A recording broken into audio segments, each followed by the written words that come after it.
I'm Logan Crawford, and right now on Spotlight, we're speaking with author Pearl Ann Stifler, who is inviting us into a lovely and lively world with her book, The Animals Are Talking. It is a captivating tale that dives into the mysterious cacophony at a local zoo.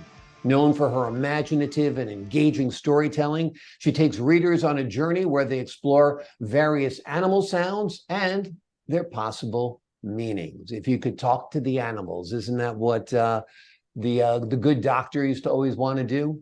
I do. I don't know about you. Well, we're delighted to talk to the author today, Pearl Ann Stifler.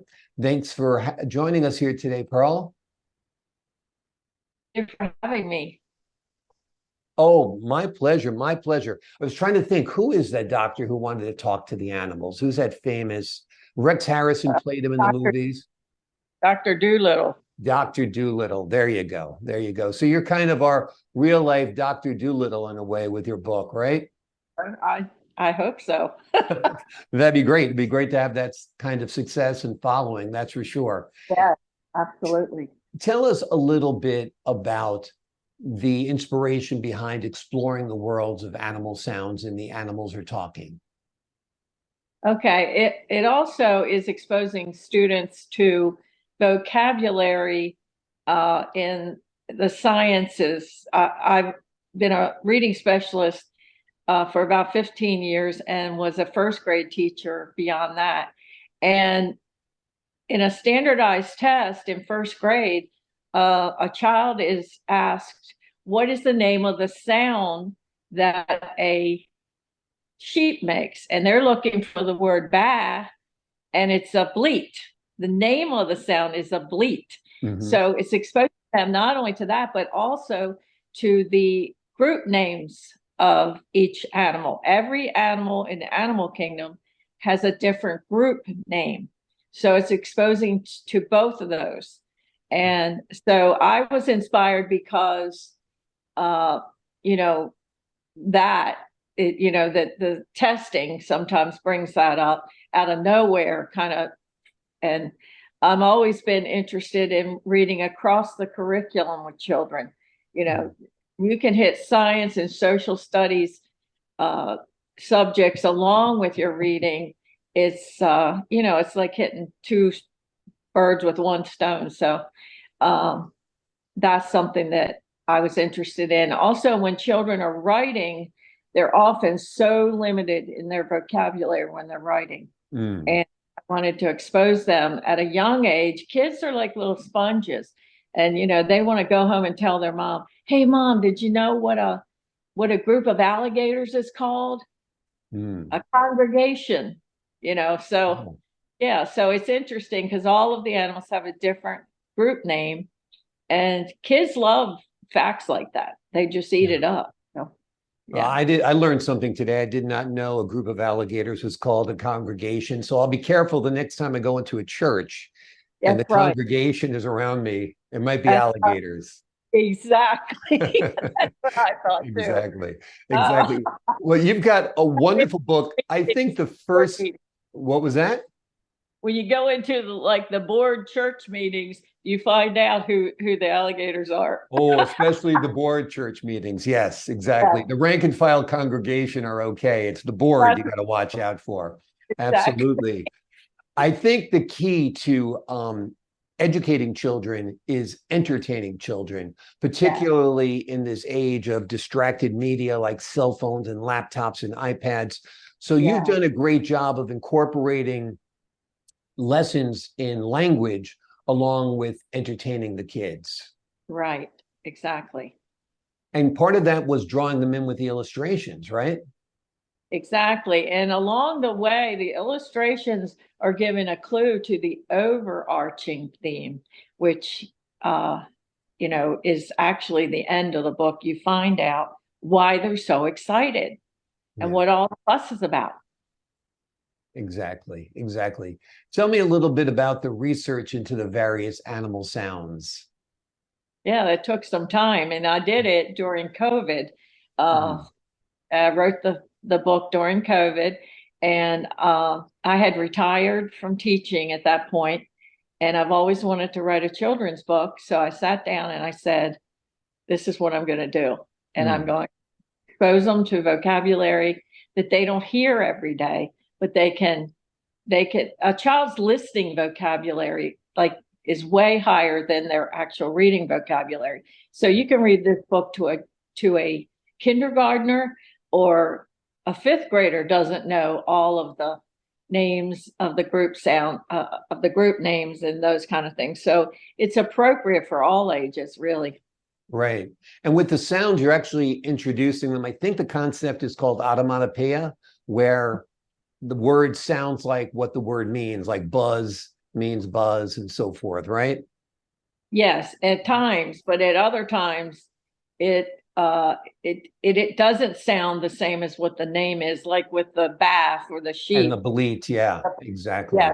So sometimes no, it doesn't, they don't go together. So other times, yes, they do. Yeah. Tell me a little bit about collaborating with your illustrator. How did that go and how did that work? Well, I had to approve each illustration for each part of the book. And when we got to about midway, they didn't want to continue to do all the letters of the alphabet. They wanted me to, I don't know, condense it somehow. And I fought for them to go all the way and do every single animal, because it's a picture book.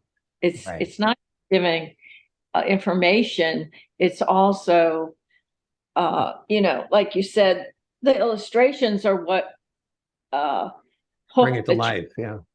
And they love animals, and it exposes them to so many different animals.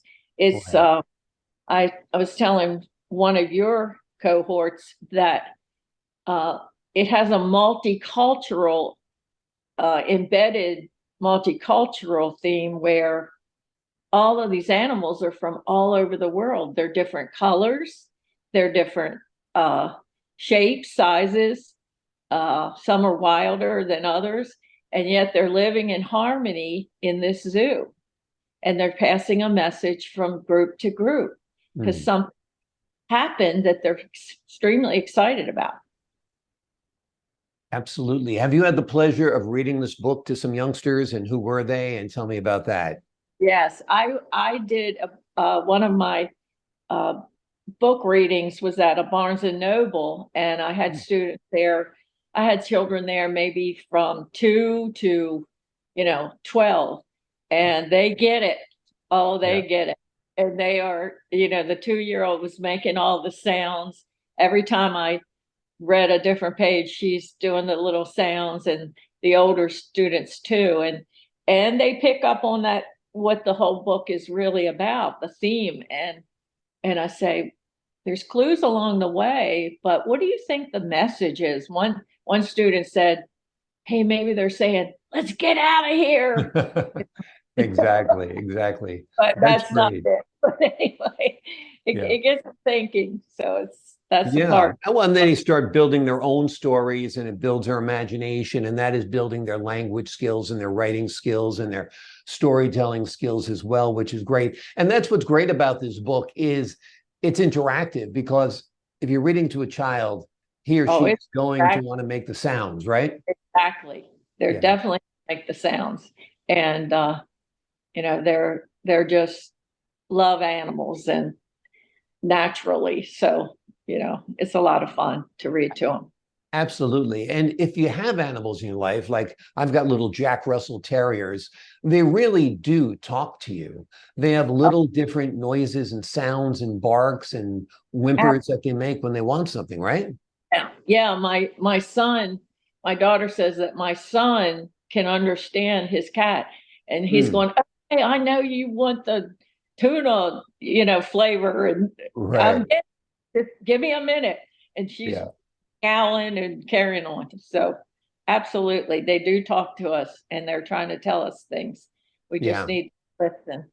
Yeah, I've got a little dog that's kind of like Scrappy Doo, who's so verbal. He used to drive me crazy until one day my wife said to me, he's talking to you. Listen to what he's saying. And since then, we have been able to pick up on probably close to a dozen different things that he wants from his little noises that he makes. So He's probably exactly. more intelligent than I. That's what the message there Oh, was. they're super intelligent, for sure. Are you working on any other books?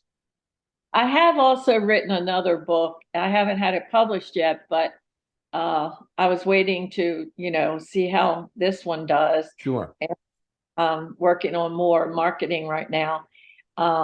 But yes, I've written another one about language again.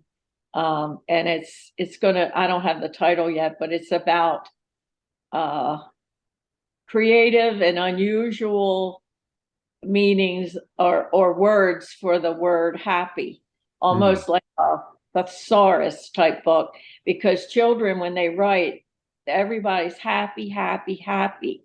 But there's variances in happy. On Christmas morning, when you wake up and see your toys under the Christmas tree, you're elated. You're not just happy, you're beside yourself. So right. That's so great. it's going to be about using other, vocabulary when you're writing to show a degree of happiness. Because they love to say, mom's happy, dad's happy. We're all just so happy. Happy, happy, happy. Well, I am elated. I am joyful. I am overwhelmed with That's right. trying to That's get all right. my words out. Yes. And Yeah. there's a big push nowadays for you to write about feelings and with children. And like you just gave me an idea. I shouldn't just write about happy. I should write about, sad, forlorn when your doggy Right. dies, so I may have more than one book coming with that type of thing Sounds because great. children need to be able to show all the emotions and understand that it's okay. It's okay to cry. It's okay. Sometimes you're laughing and happy, and sometimes it's just sad. So Yeah. that's okay too. Absolutely. Well, you are a natural born teacher. Are you retired from teaching? I have retired Mhm. right before COVID. I retired, Well, that and was all good timing. yes, all my teacher friends said, "Pearl, you have no idea what it's like.